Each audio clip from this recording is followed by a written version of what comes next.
Welcome to Ask Grandma Carol. Today I have a question from Leslie, who wants to know if we should be afraid that the sky might fall. Excellent question, Leslie.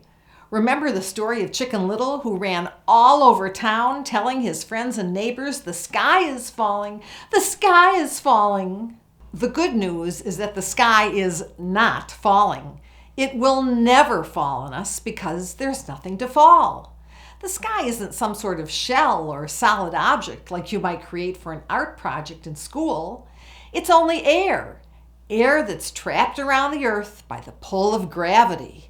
It's the atmosphere that surrounds our planet. When you look up at the sky, you're looking out into space. The wild blue yonder is simply a result of our light rays scattered in airspace. It looks blue, something I discuss in another Ask Grandma Carol episode, Blue Sky, Red Sky. It's due to shorter light rays scattering through the atmosphere that correspond to the color blue.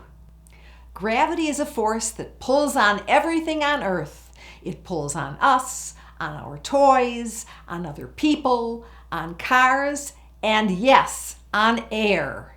When you throw a ball up in the air, it always comes back because gravity is pulling on it.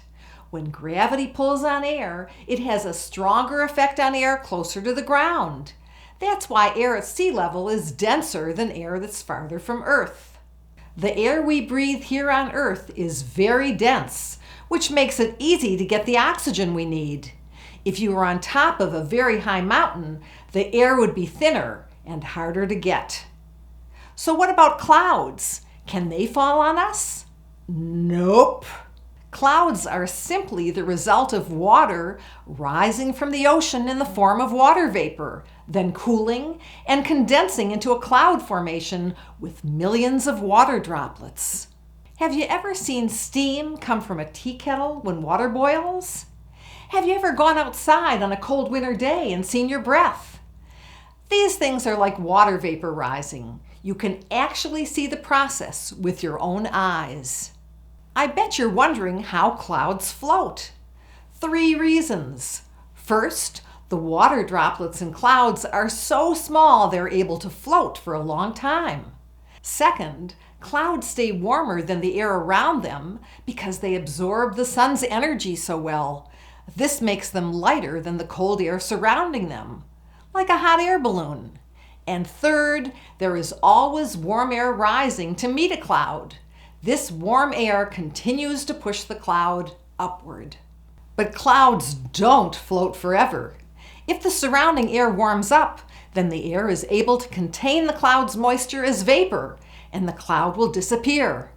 At other times, the cloud becomes so large and so full of water droplets that the droplets start sticking together.